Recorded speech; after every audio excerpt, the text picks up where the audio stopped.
Assalamualaikum warahmatullahi wabarakatuh. Waalaikumsalam warahmatullahi wabarakatuh. Keras habis makan. Nanti nasinya gogrok katanya. Imbuh lagi, Mas. Alhamdulillahirrahmanirrahim. Jadi kita lanjutkan ya. Pondasi pertama tadi kita bahas apa? Pondasi pertama tadi kita bahas apa? Manusia makhluk sosial. Pondasi kedua kita membahas bahwa hukum yang mengikat manusia ada 3. Hukum apa aja? Agama, negara, dan adat. Seandainya terjadi perbedaan, yang kita pegang pertama kali adalah hukum agama. Walaupun kita tidak bisa menghindar hukum negara. Contoh, yang wajib itu pajak atau zakat? Yang wajib itu pajak atau zakat mal?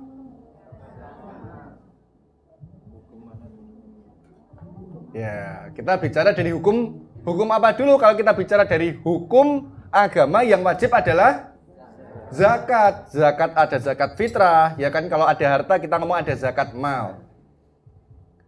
Tapi kita nggak bisa menghindari pajak juga, karena kalau nggak bayar pajak juga bisa didenda, bahkan bisa dipidana. Artinya tetap itu kita jalankan, tapi yang super prioritas, yang hukumnya wajib tetap bayar zakat. Nah, jadi nggak bisa dihindari bahwa kita coba selamatkan diri kita dalam berorganisasi ini, bermuamalah ini, kita ikutin hukum agama, karena semua udah diatur di situ, termasuk kalau kita umroh, ya kan, atau udah haji di Madinah, di sisi selatan Masjid Nabawi itu ada namanya Museum Nabi yang menjelaskan peradaban Islam lengkap, Sirah Nabawi dari awal sampai akhir. Di Museum Nabi itu nanti ada salah satu tulisan menjelaskan 50 profesi wanita di zaman Rasulullah. 50 profesi wanita, dan itu ada salah satu profesinya nanti adalah menghibur umat. Berarti yang dilakukan Ustadz Ismi ini apa? Menghibur umat. Ustazah. Oh, ustazah ya. Apa nih, Pak? Ya kan? Ora dek mau salah ustad.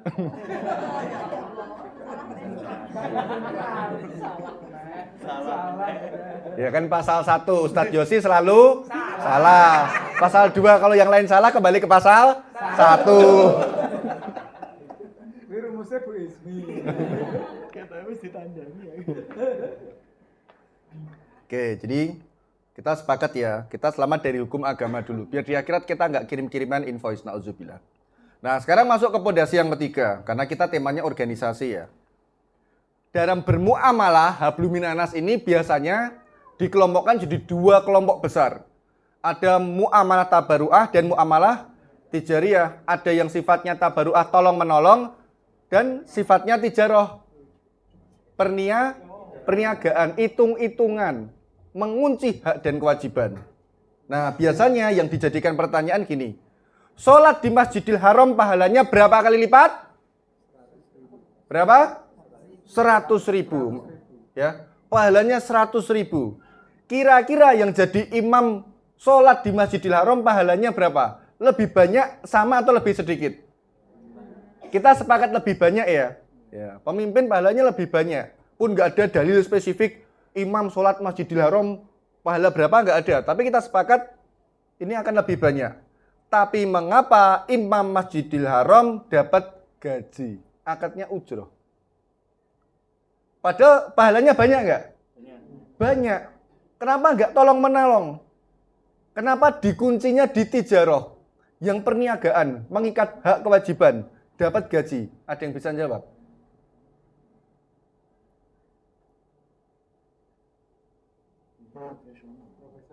Biar apa? Biar profesional. Ya, jawabannya itu. Biar profesional. Contoh misalnya, saya minta tolong gitu kan. Minta tolong ke Ustadz Yosi. Ustadz, minta tolong besok subuh jadi imam di Masjid Istiqomah tempat saya mukim. Ya kan, Masjid Istiqomah Purbayan. Akadnya tabaruk ya, tolong menolong. Nah, besok subuh azan Allahu Akbar, Ustaz Yosi belum datang. Alasan. Ya kan? Tak tunggu 15 menit sampai iqomat, Ustaz Yosi belum datang, tiba-tiba ceting WA saya muncul. Saya buka. WA, Afwan akhi. Kita sering kan gitu kan. Afwan tat gitu kan. Afwan Mas Riga, ini perut saya qadarullah uzur syar'i, gak enak ini ya. Saya gak bisa jadi imam di Masjid Istiqomah. Tidak bisa memenuhi janji. Pertanyaannya, Ustadz Yosi nolak permintaan saya, apakah dapat dosa? Hah? Akadnya tabaruk, tolong penolong, apakah dapat dosa? Tidak. Yang kedua pertanyaannya, apakah saya boleh marah ketika Ustadz Yosi membatalkan? Padahal saya udah pengumuman ke seluruh jamaah, besok kita diimami oleh Ustadz kita yang terkenal, Ustadz Yosi. Kemudian dibatalkan. Saya boleh marah nggak? Tabaruk, tolong menolong. Saya boleh marah? Nggak bisa. Niat aja sudah dapat pahala. Oke, itu kalau kita ngomong tolong menolong. Membatalkan nggak dosa. Tapi beda ketika akadnya perniagaan, tijaroh. Tijaroh itu kan macam-macam. Ada baik, jual beli, ya kan? Ini yang jasa, ijaroh. Subnya lagi, ijarotul amal. Nah, ini saya minta ke Ustadz Yosi. Tat, sama persis. Saya minta tolong besok jadi imam sholat subuh di Masjid Istiqomah. Mohon izin, Tat, ini ada ujrohnya 1 juta. Sekali mimamin 1 waktu. Saya serahkan, ya kan? Udah, terima. Mengikat hak kewajiban ya? Haknya sudah saya berikan. Sama, besoknya azan subuh, belum ada kabar, sampai iqomat belum ada kabar, tiba-tiba WA centing masuk ke handphone saya. Afwan Mas Ringga, izin udzur syar'i, perut saya sakit, nggak bisa jadi imam. Nah, hak sudah saya berikan, kewajiban belum ditunaikan. Apakah boleh saya minta 1 juta yang saya berikan tadi? Boleh nggak? Boleh. Cuman umumnya pakai benar apa benar? Iya.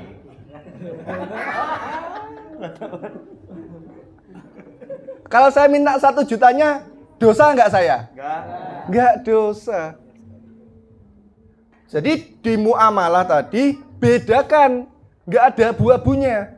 Niatnya tabaruk, tolong penolong, atau tijarah perniagaan. Saya datang ke sini, sifatnya tabaruk, tolong menolong. Tiba-tiba jam 9 saya WA Ustadz Supri. Tat, afwan tat, uzur syar'i. Istri saya minta ngajak jalan-jalan tuh. Contoh, uzur syar'i gak itu? Membahagiakan keluarga. Ya kan? Boleh marah gak? Nggak boleh. Nggak boleh. Bisa dipahami ya? Nah, kita harus paham warna hitam atau putihnya. Jangan ada abu-abu menyebabkan Ini akad apa ya? Tolong menolong atau transaksional. Akadnya tabaruk atau tijaroh. Nggak tanya ya, nggak tanya. Akhirnya grundel. Batin. Keloro-loro. Ya kan? Nauzubillah, sampai gibah. Dosa enggak? Dosa. Di Islam itu akad diatur secara presisi. Bahkan di Islam itu akad itu cukup lisan sebenarnya, nggak perlu tulisan. Hukum agama akad itu lisan, hukum negara akad itu tulisan. Makanya suatu saat nanti Ustadz Supri katakanlah menikah lagi, nikah siri secara lisan, apakah dalam hukum agama itu sah? Sah. Gak ada buku nikahnya. Apakah itu dalam hukum agama itu sah? Sah. Cuma terbantah.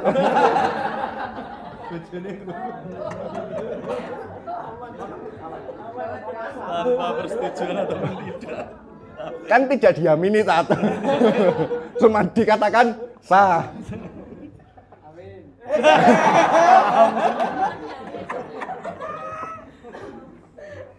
Bisa dipahami sampai sini ya? Jadi ekstra hati-hati sama lisan kita. Karena apa yang kita ucapkan di lisan kita ini, apalagi kalau ini kita bicara yang tijaroh, malaikat itu nyatet. Masalahnya, rukun iman kepada malaikat itu goib, gak kelihatan catatan malaikat. ekstra hati-hati dengan apa yang kita lisankan. Jenengan kalau dikasih, Ustadz Ustazah sekalian, kalau dikasih sebuah amanah, ekstra hati-hati. Karena ini bisa berdampak ke akhirat langsung. Invoice akhirat. Na'udzubillah. Termasuk kami yang pedagang ini, ekstra hati-hati. Kalau jual belinya ternyata nggak bisa memenuhi kewajibannya, serah terimanya nggak tuntas, itu di akhirat kirim-kiriman invoice. Nah, kenapa saya kemudian mohon izin menyampaikan materi yang agak nggak enak? Bener ya? Ini kan materi yang jarang dibahas. Ini materi yang nggak enak tentang apa? Urusan tolong-menolong atau transaksional. Karena biar di akhirat nanti niat kita baik ini kejaga, di akhirat nggak kirim-kiriman invoice. Poinnya di situ. Nah, lanjut tabaruk, kita ngomong tolong-menolong. Ada hadis yang menyatakan kalau kita suka menolong sesama muslim, insya Allah di akhirat nanti Allah juga akan menolong kita. Makanya ngutangin orang itu masuk dalam kategori tolong menolong. Makanya ngutangin orang nggak boleh ada tambahan. Jadi riba. Masuknya dosa besar banget. Riba sama zina dosanya parah mana? Riba.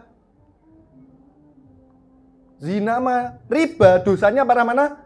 Parah riba. Sekecil-kecilnya dosa riba itu, yang ngutangin orang dikasih tambahan, sekecil-kecilnya dosa riba, paling kecil setara dengan berzina 63 kali dengan ibu kandung sendiri. Na'udzubillah. Nah, ini muamalah kita harus minimal mulai melek ya. Biar nanti nggak salah akad. Karena kadang saya sedih, banyak curhatan, ada ustadz kena fitnah gara-gara apa? Hablum minallahnya bagus ya kan? Kena fitnah gara-gara muamalah. Akadnya tijaroh dikiranya tabaruk. Akhirnya apa? Afwan akhi tadi. Nah, ke depan jangan lakukan ini. Dah. Ini tolong dijaga ekstra. Kalau kita ngomong tijaroh, nah dalilnya ada di Quran surat An-Nisa ayat 29. Ya, izin saya langsung bacakan terjemahnya. Wahai orang-orang beriman, janganlah kamu saling memakan harta sesamamu dengan cara yang batil. Pertama langsung dilarang. Jangan batil. Batil itu kalau kemudian kita syarikan ke Indonesia itu batal. Nggak sah secara agama, paham ya? Sah secara negara, nggak sah secara agama. Kayak tadi orang nikah, buku nikahnya ada, tapi rukun tidak terpenuhi, nggak sah. Secara agama, malaikat nyatet ini nggak sah. Jangan batil kecuali dalam perdagangan sesuai syariat Islam yang berlaku atas dasar antarodin, suka sama suka di antara kamu. Jadi urutannya apa? Pertama, jangan batil. Kecuali sesuai syariat Islam, baru kita ngomong antarodin, suka sama suka. Antarodinnya ditaruh di belakang loh. Dan janganlah kamu membunuh dirimu sendiri. Jangan sampai jadi orang yang muflis, bangkrut.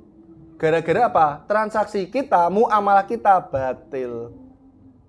Kenapa? Karena Allah Maha Penyayang kepada kita. Nah, termasuk mohon maaf tadi ya, saya kasih contoh. Ini paling banyak, karena ini paling banyak kejadian ketika kita ngomong akad kepegawaian. Ya kan?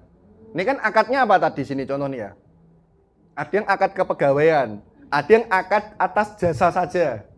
Ya, jasa kayak misalnya saya konsultan, itu kan dibayar atas jasa dokter gigi lah, gampang ya. Dokter gigi itu kan dibayar atas jasa periksa gigi. Nah, kalau di akad masuk jam 8 contoh, pulang jam 5, masuknya wajib jam 8, jangan telat. Telat semenit kira-kira nanti di akhirat dikirimin invoice sama Ustadz Suprida. Dikirimi. Jangan telat amannya. Berarti mulai geser.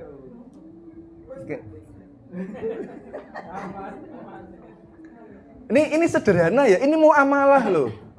Tapi di akhirat ngeri loh, presisi. Malaikat itu nyatetnya presisi. Mustahil kita mengelak, mustahil. Datangnya tolong on time, pulangnya juga on time. Kalau memang ternyata belajar mengajar udah selesai duluan, contoh masih ada 15 menit, boleh nggak kemudian kita sampaikan kalau diizinkan baru boleh pulang? Paham sampai sini ya? Minta izin, kalau diizinkan boleh nggak apa-apa. Kalau diizinkan. Nah, ini yang jadi masalah para pendidik rata-rata. Kenapa akhirnya hidupnya kok banyak masalah? Karena muamalahnya nggak berkah. Ada hak orang lain yang nggak diselesaikan dengan tuntas. Masalahnya di situ. Nah, jadi ya kita muhasabah bareng-bareng. Kalau udah tahu kayak gini, ini untuk kita ambil hikmahnya ya. Kalau kita waktu kecil, saya kan bukan dari pondok ya. Rodok nakal-nakal lah waktu kecil kan. Wah, ada mangga tetangga, asik nih, kan gitu kan. Terus kita ambil. Dosa gak ini? Dosa. Kalau belum balik masih aman. Kalau udah balik masalah gak ini? Masalah. Makanya waktu itu terus saya ngelis, dulu mangga, jambu, ya kan, punya siapa yang saya ambili dulu. Dilis, balikin semua. Yang nggak bisa dibalikin minta maaf. Yang nggak bisa balikin minta maaf. Dilis semua. Biar nanti di akhirat tetangga saya nggak ngirimin invoice. Pun itu saya minta maaf, mereka nggak masalah sebenarnya. Itu yang menyebabkan saya lupa. Kalau nggak salah orang tua Imam Syafi'i ya, yang ada seorang pemuda ya ingin belajar menuntut ilmu di negeri seberang, kelaparan sampai di kebun buah. Kalau nggak salah kebun buah apel. Ada apel jatuh di bawah. Terus diapain? Diambil dimakan. Saking laparnya. Ini kan manusia kan dimakan. Habis makan baru ingat. Saya belum minta izin ya Allah. Terus cari tahu pemiliknya mana. Di negeri seberang. Masya Allah. Pemiliknya di negeri seberang. Kalau kita seandainya ada di posisi itu, yang kita lakukan apa? Itu jawaban jujur dan benar ya. Terus istighfar 1000 kali, semoga dimaafkan. Kemudian pemuda itu sampai datang ke rumah pemilik ya kan. Udah beda arah niatnya, cari kitab ke barat, geser ke timur.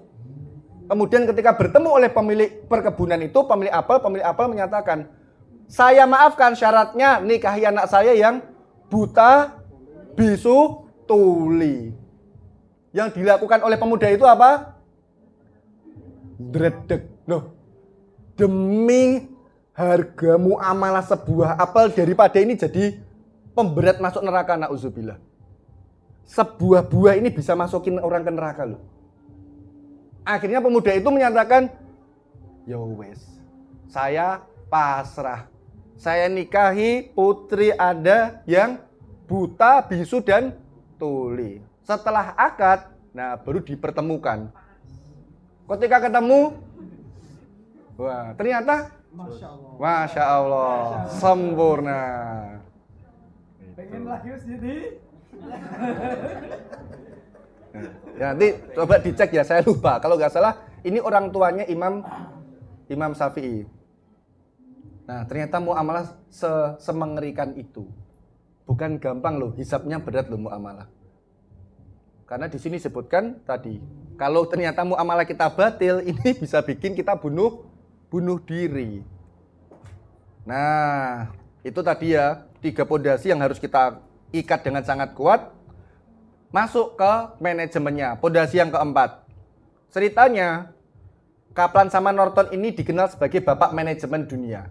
Mereka melakukan riset di perusahaan-perusahaan yang ada di dunia, termasuk yang di Amerika.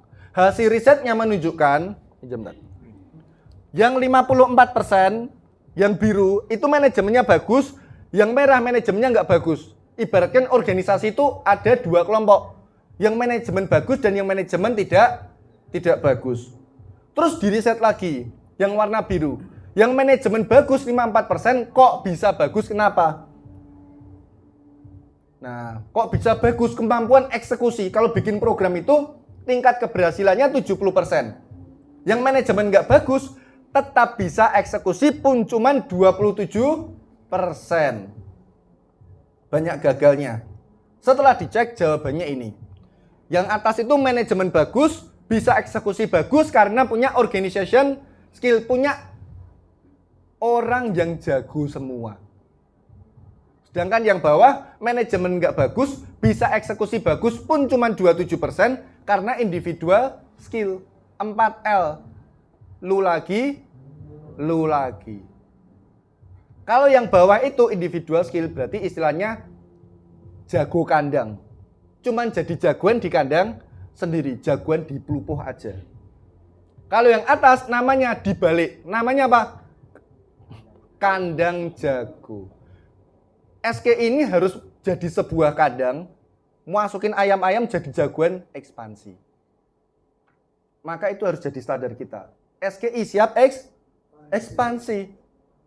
Seperti yang dilakukan Rasulullah di fase Madinah, saya ulangi, di fase Madinah kemudian dilakukan apa? Ekspansi. Pernah dengar nggak? Kenapa mayoritas sahabat, ya kan? Sahabat berarti kita ngomong yang bertemu Rasulullah ya. Mayoritas sahabat itu jasadnya nggak ada di Madinah. Pernah tahu? Makamnya nggak di Madinah loh. Kenapa mayoritas sahabat jasadnya tidak ditemukan di pemakaman Baqi? Karena ekspansi.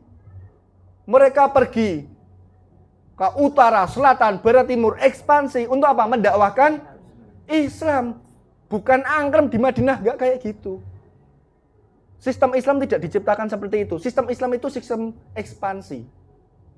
Kalau kita pelajari kitab Sirah Nabawi, ditarik garis lurus, Rasulullah itu mengirimkan pasukan setiap 2 bulan sekali. Itu standarnya SKI. Buka cabang 2 bulan sekali. Siap? Siap? Mana suaranya? Siap? Kurang keras. Siap? Ya Mas Kopri masih guru. Siap.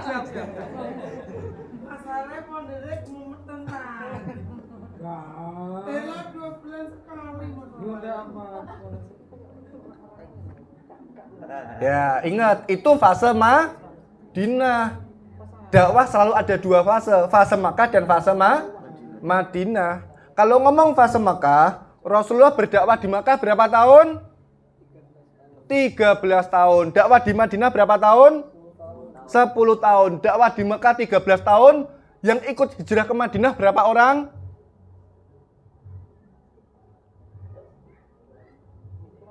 Berapa orang? Dakwah 13 tahun di Makkah habis-habisan, ya kan? Diserang kafir Quraisy habis-habisan. 13 tahun ini yang ikut hijrah dalam salah satu riwayat 73 orang. Baru 10 tahun di Madinah, 10 tahun aja jumlah pasukan umat muslim itu sudah 20.000 pasukan, bukan penduduk. Paham sampai sini ya? Pasukan 20.000 bukan penduduk. Artinya apa? SK ini kira-kira masih fase Mekah apa Madinah? Fase Mekah apa Madinah? Kita udah ada 73 orang belum? Organisasi ini. Nah, tugas kita siapkan 73 orang sami'na wa ta'na. Siapkan 73 orang. Baru nanti ngejar 2 bulan sekali boleh? Bisa? Bisa. Sambil ketawa. Loh. Katanya mau nyiapin amal jariah. Diajak ngikutin sunnah, ternyata mentalnya melemah. Gimana? Hubungannya kalau gue juga. Loh, ini pertanyaan bagus ya. Hubungannya sama duit. Ini ujian iman. Bisa nggak Allah seketika keluar dari ruangan ini, Allah kun fayakun kita dapat 1 miliar? Bisa nggak? Bisa. Bisa. Saya umroh kemarin ketemu 100 orang berangkat umroh tanpa biaya. Wallahi tanpa biaya 1 rupiah pun. 100 orang seluruh Indonesia ada muslimin bayarin berangkat umroh. Tak tanya, antum modal apa? Niat. Berangkat ke masjid, labaik Allahumma labaik, labaik syarikala kalabaik, innal hamda wa nikmata laka wal mulk la syarikalak. Mereka tuh ternyata apa? Niatkan umroh. Ikhtiarnya apa? Daftar undian tak. Diundi seluruh Indonesia. Daftar undian. Ikhtiarnya. Puluhan ribu yang daftar, terpilih 100 orang berangkat umroh gratis. Ini kan berarti mohon maaf. Kalau kita masih mikir dana pakai logika, wah ini kita masih banyak istighfar. Iya. Kita pakai logikanya apa? Logika Quran. Kalau Allah ridho sama kita kun fayakun. Didatengin bisa. Cuman kan pertanyaannya, seberapa pantas kemudian Allah nolong kita? Kalau kita sendiri tidak yakin. Contoh nih, tes yang berikutnya. Mohon maaf saya tanya. Yang sudah pernah berangkat umrah angkat tangan. Oke. Berarti yang belum banyak nih ya. Beranikah saya tantang niatkan November berangkat? Berani? Berani? Ya, coba nanti jenengan diskusi dengan diri jenengan sendiri. Kira-kira apa yang menyebabkan Allah ridho kepada saya memberangkatkan saya tanpa biaya di bulan November? Bisa? Bisa nggak wasilah kita membesarkan SK ini menyebabkan Allah ridho untuk memberangkatkan kita umroh? Bisa nggak? Bisa. Kalau percaya. Begitu jenengan nggak percaya, mohon maaf loh ya, doa dari jenengan setengah-setengah.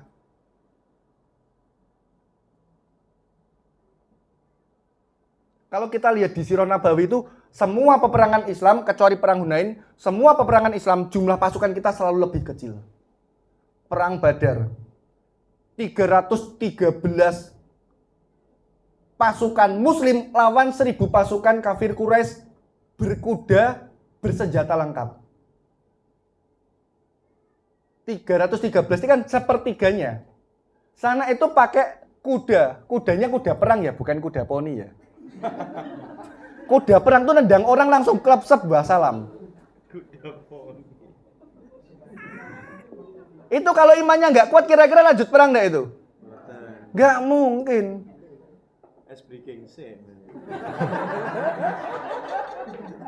Lambaikan tangan kanan kiri. Oke, menyerah tadi ikut atau?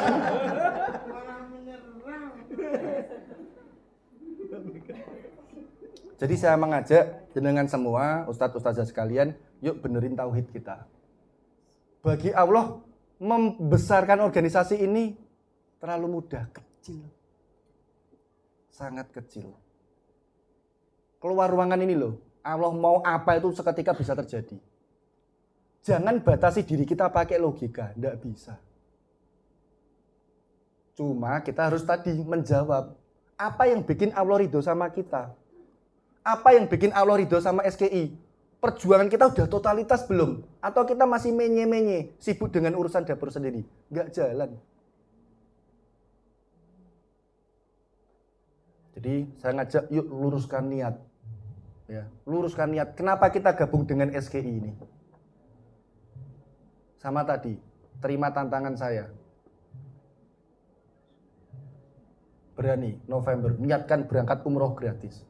Dari mana mas? Ya walau alam.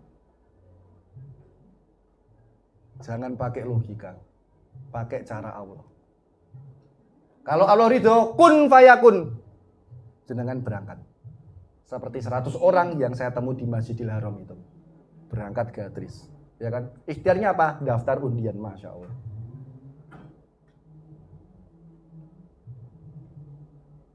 Ya, gitu Tan. Materinya cuma itu Tan. Jadi yang saya sampaikan itu saya nggak cerita teknik manajemennya ya. Yang kita beresin itu sebenarnya Satu, pondasinya. Ya balik lagi, ini.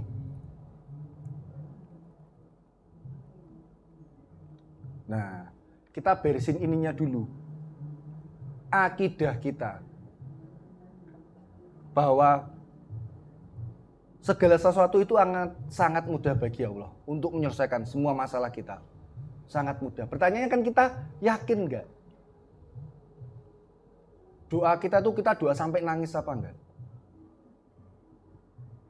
Tahajud kita kenceng enggak? Bahkan kita sampai minta doa orang tua kah untuk menyampaikan hajat-hajat kita. Kalau enggak berarti kan kita enggak totalitas. Mohon maaf, akidah kita dipertanyakan. Padahal jenengan ngajari baca Quran.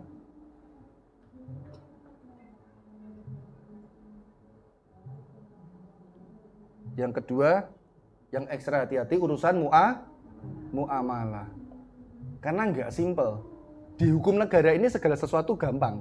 Di hukum agama kita, muamalah kita itu, nah ini bisa jadi bernilai ibadah, bisa bernilai pahala, na'udzubillah, bisa jadi dosa juga, bisa jadi muncul invoice di akhirat. Saya sayang sama SKI, jangan sampai nanti di akhirat kemudian terjadi kirim-kiriman invoice. Makanya kita pahami dulu pondasinya dari sekarang. Kalau yakin, siap untuk berjuang bersama SKI, yuk bareng-bareng. Kita wujudkan. Saya yakin kok, Allah tuh sayang sama organisasi ini. Allah sayang sama SKI. Tapi kita harus membuktikan kepada Allah supaya Allah ridho sama kita, sama organisasi ini, harga apa yang harus kita bayar. Harga perjuangan dakwah apa yang kita bayar. Jenengan gitu-gitu aja, hari ini sama seperti kemarin, ya rugi kita. Bahkan hari ini lebih buruk dari kemarin, celaka. The one and only way, satu-satunya jalan adalah jadi orang yang beruntung. Hari ini harus lebih baik dari kemarin, harus. Itu menyebabkan tiap tahun harus tumbuh. Kalau enggak pilihannya cuma dua, rugi atau celaka. Tiap tahun wajib tumbuh. Kita nggak punya pilihan lain sebagai umat muslim. Ngejar apa? Beruntung. Mungkin itu aja yang bisa saya sampaikan. Semoga bermanfaat. Mohon maaf kalau ada salah kata. Jangan dikirimin di invoice ya, Tat. Cuma simulasi. Semoga bermanfaat. Suatu saat kita ketemu lagi. Saya yakin ustadz-ustazah semua ini netes dari dalam, ya. Siap berubah totalitas, nanggung. Ya. Ini potensi amal jariahnya banyak. Jangan lewatkan. Oh, tak kasih tips terakhir lagi. Ada yang hafal hadis 4 zaman, 5 zaman. Hadis riwayat Imam Ahmad. Hadis 5 zaman. Wah, ini hadis yang ngeri, jarang yang ngomong, nek ngomong cekel polisi. Ya, apa?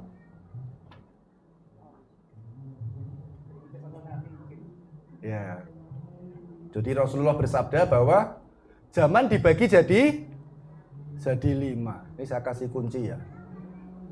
Zaman yang pertama adalah zaman dipimpin oleh Rasulullah.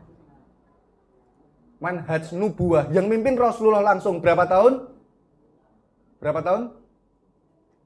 Tadi loh berapa tahun? 23 tahun. Tak kasih pertat. Kajian kitab Sirah Nabawi.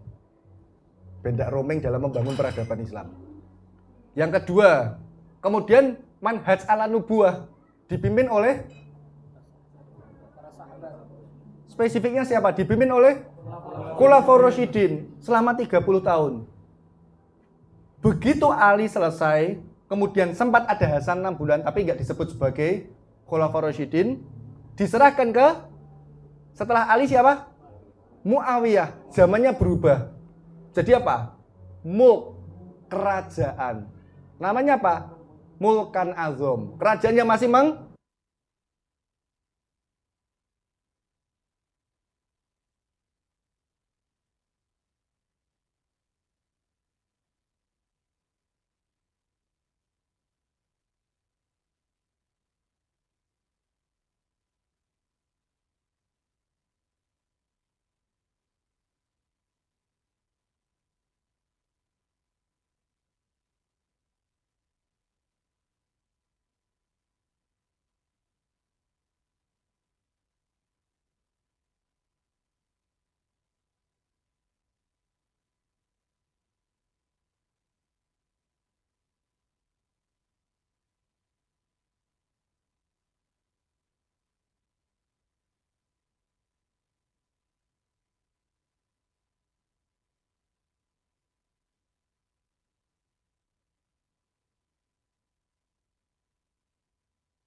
karena pematri hari ini luar biasa. Monggo, mungkin ada yang oh ya, mungkin pertanyaan bisa disampaikan ke Mas Ringga dulu nggih, karena beliau